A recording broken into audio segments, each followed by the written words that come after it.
And on today's episode of AM Business, we're taking a look at cost of operations that have surged and could lead to job cuts. That is according to the Ghana Chamber of Young Entrepreneurs.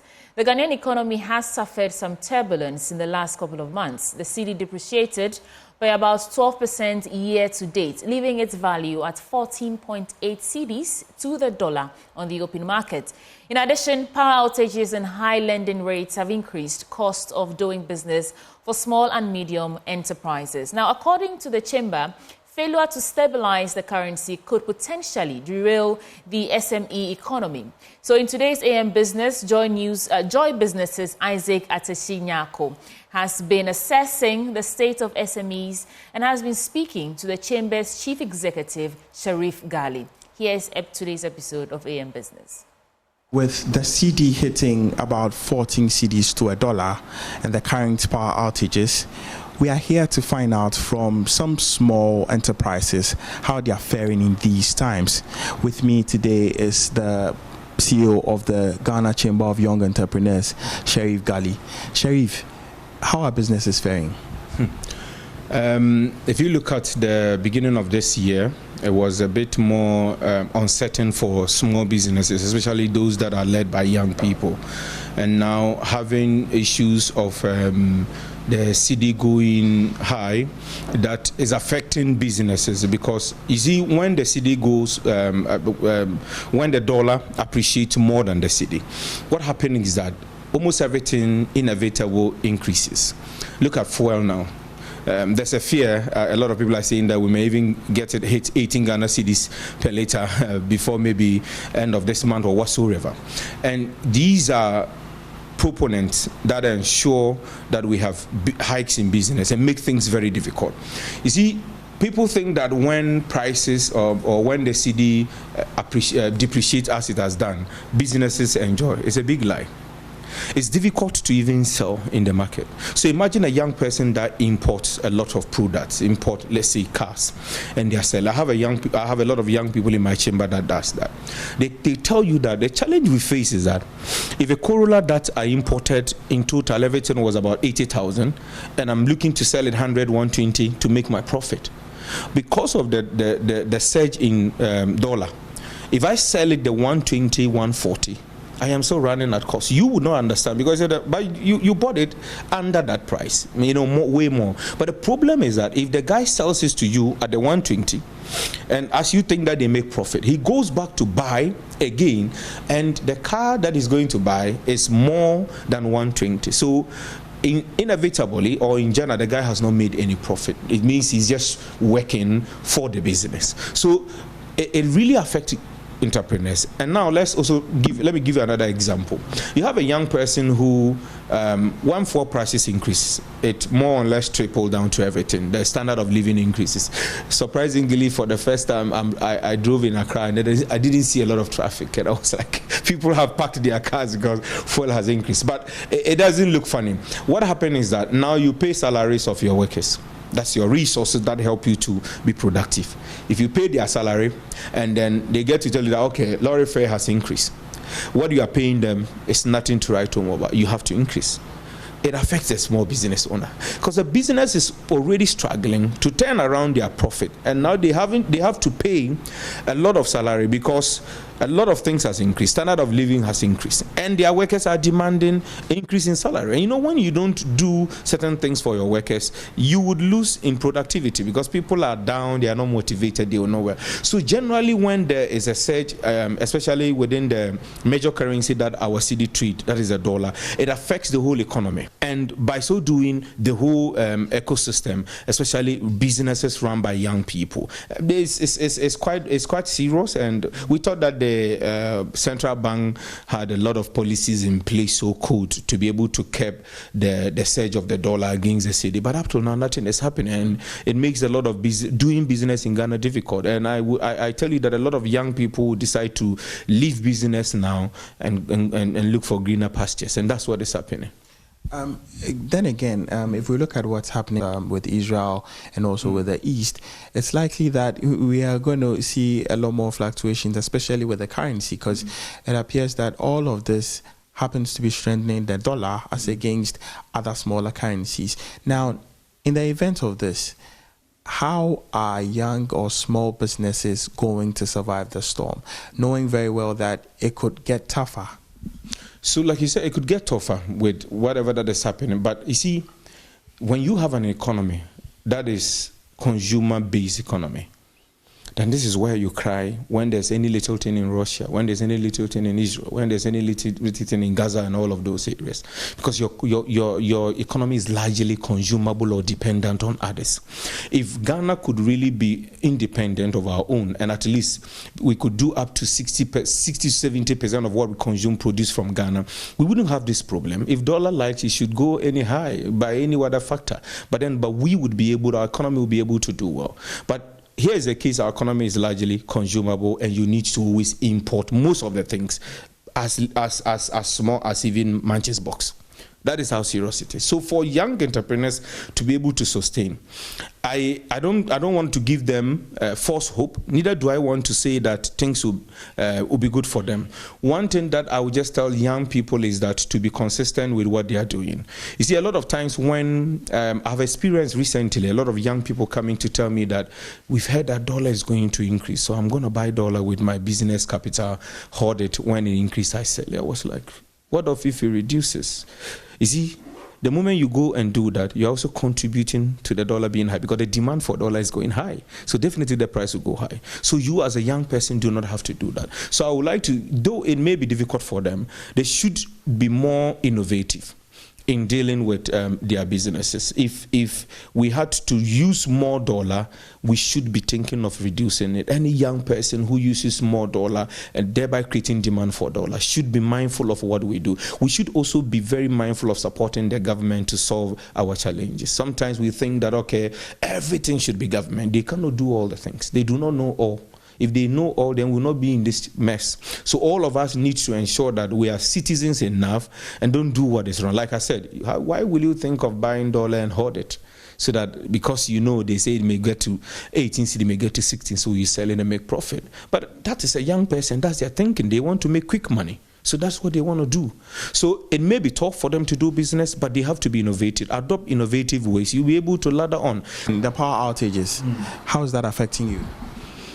I say this. I don't know where to start, but to be honest with you, these are all the small things that happen and businesses collapse. Today we had the launch of the Young Entrepreneurs Co-working Spaces. If not for fossil fuel and a generator, we wouldn't be able to do the program, because all of a sudden electricity went off. So when there's power outages, imagine a young person who runs a barbering shop, a young person who runs a cold store.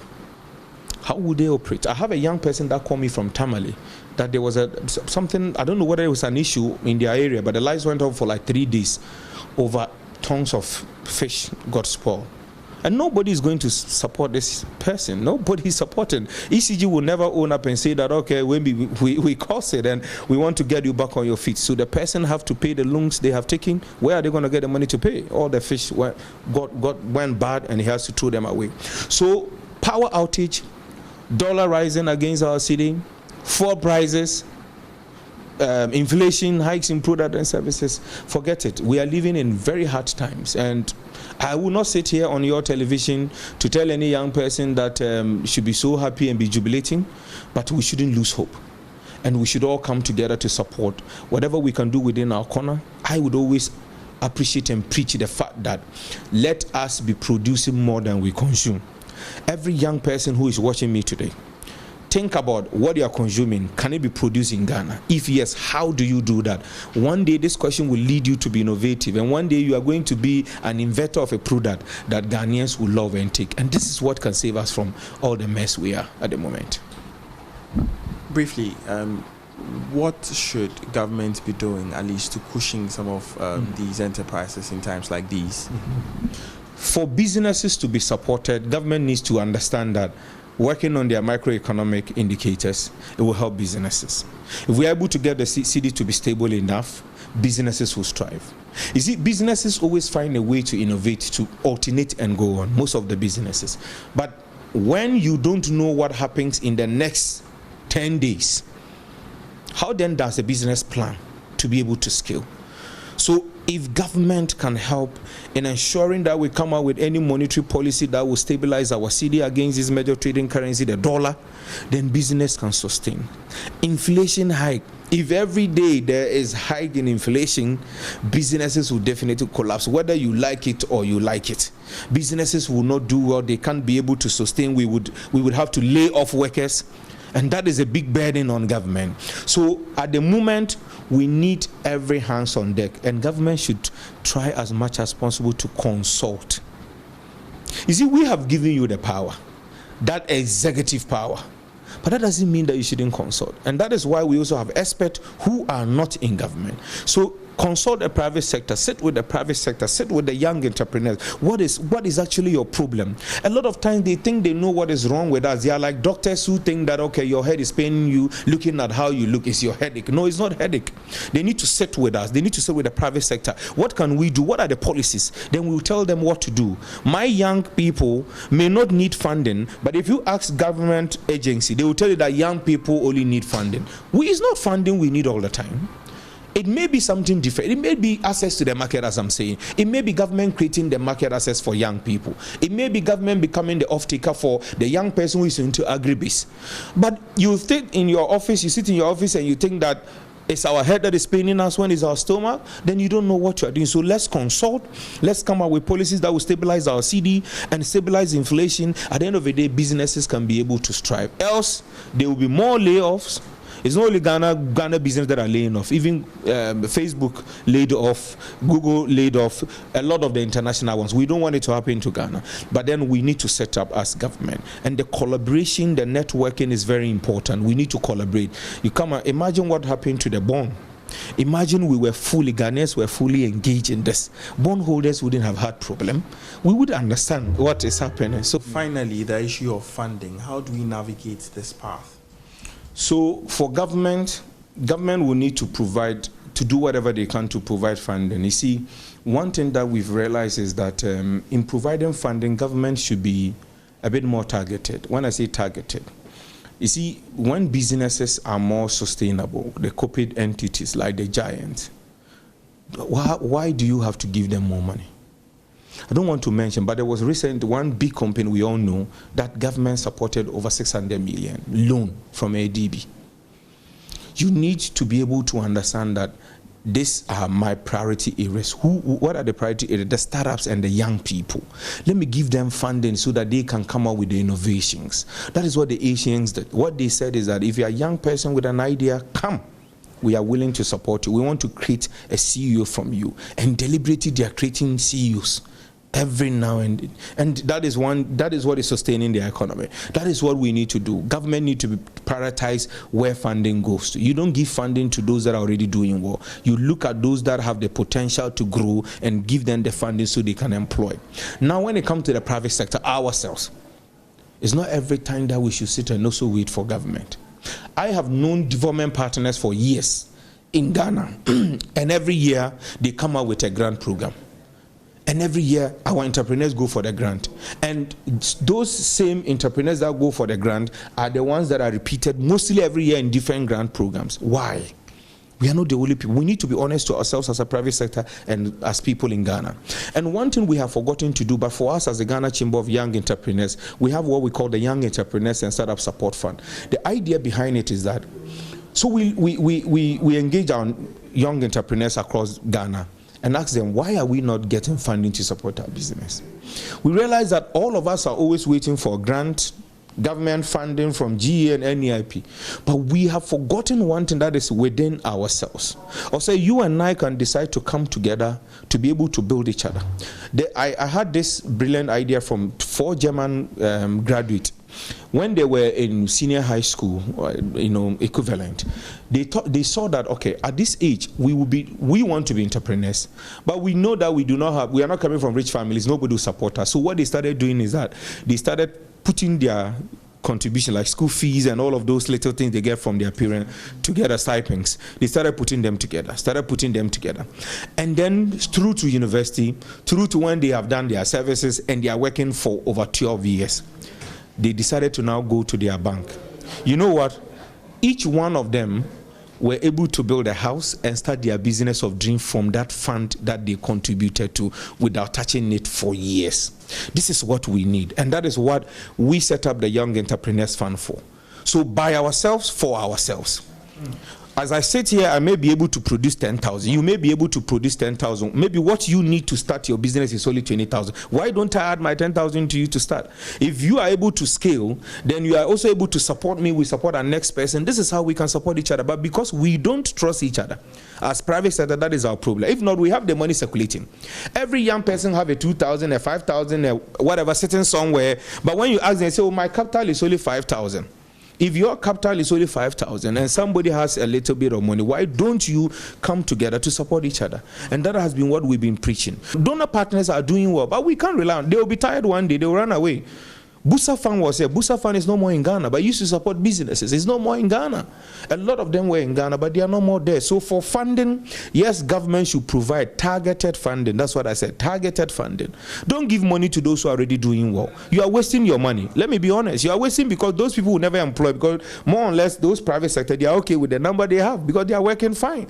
So if you like give them 6 million to scale up, 20, no, they will still have their number because they are okay with the number they have. But when you look at a young person who is starting, who has an innovative idea, no matter what they do, they will scale, they will need more, they will need resources, human resources to support them, and they will create their jobs. You come and say that, oh, I've given 1 million, 10 billion, all of those money to these big entities and we are not seeing anything. Support the young people, target your funding. Then for private sector, support yourself. Private sector should come together and support ourselves.